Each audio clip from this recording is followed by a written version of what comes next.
Bonjour Salma. Bonjour Lina. Et on va parler d'un événement qui était un peu immanquable ce week-end.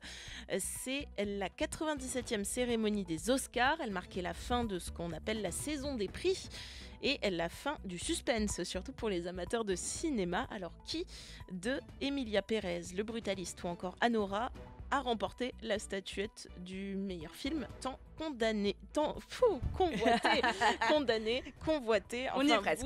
vous allez nous faire un bon récap de cette cérémonie puisque vous l'avez regardée, Salma. Alors parlez-nous des événements marquants de cette cérémonie. Alors comme vous venez de le dire Lina, le suspense battait son plein pour cette cérémonie qui n'avait pas de favori clair, notamment dans la catégorie meilleur film. Si les nominations étaient dominées par Emilia Pérez de ses 13 nominations, on le rappelle, le film français n'a remporté que 2 Oscars, dont celui de meilleure actrice dans un second rôle et meilleure chanson originale.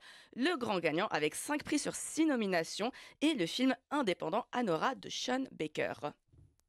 And the Oscar goes to Anora. Sean Baker! And the Oscar goes to Mikey Madison. And the Oscar goes to? Are they playing us off? No. Well, maybe. Anora.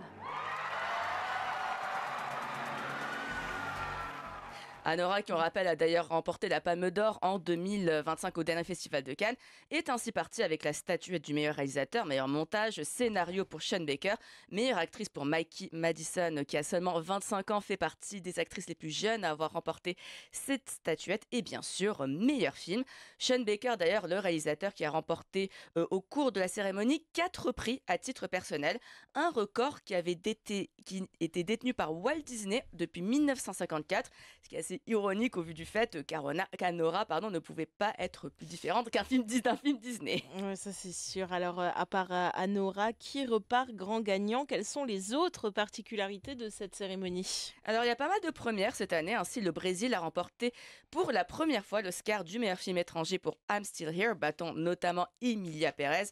Un prix accueilli avec une explosion de joie au Brésil. Il y a pas mal de vidéos qui circulent, notamment sur TikTok. Flow, un petit film d'animation indépendant réalisé par une petite équipe de cinéastes venus de Lettonie, a offert à ce petit pays d'Europe de l'Est son premier Oscar. Flow, qui a notamment battu dans cette catégorie des géants de l'animation comme Disney et DreamWorks, sachant aussi que Flow a été réalisé avec un logiciel gratuit disponible sur Internet, ce qui rend en fait cette victoire encore plus impressionnante.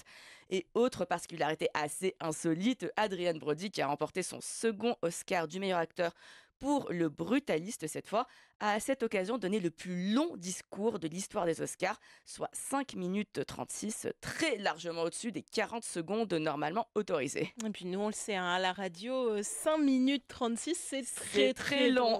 Très très long. Alors les Oscars, c'est des stars, c'est des paillettes, mais la vraie vie et l'actualité ne sont jamais très loin. En effet, l'actualité internationale s'est invitée presque tous les ans, notamment dans la catégorie documentaire. L'Oscar a ainsi été remis à No Other Land, l'œuvre de 4 réalisateurs, 2 Palestiniens, Bassel Adra et Hamdan Balal, et 2 Israéliens, Yuval Abraham et Rachel Zor. En fait, ils sont militants d'un collectif opposé à l'occupation et à la colonisation de la Cisjordanie. On écoute d'ailleurs tout de suite un extrait du discours de Bassel Adra. And the Oscar goes to No Other Land. Merci à l'Académie pour ce prix. C'est un grand honneur pour nous 4 et pour tous ceux qui nous ont soutenus pour ce documentaire. No Other Land reflète la dure réalité que nous endurons depuis des décennies et à laquelle nous résistons encore, alors que nous appelons le monde à prendre des mesures sérieuses pour mettre fin à l'injustice et au nettoyage ethnique du peuple palestinien. Et d'ailleurs, No Other Land, qui a remporté donc cet Oscar du meilleur documentaire, n'a toujours pas de distributeur aux États-Unis. Merci Salma Rouja pour ce point complet sur cette 97e cérémonie des Oscars.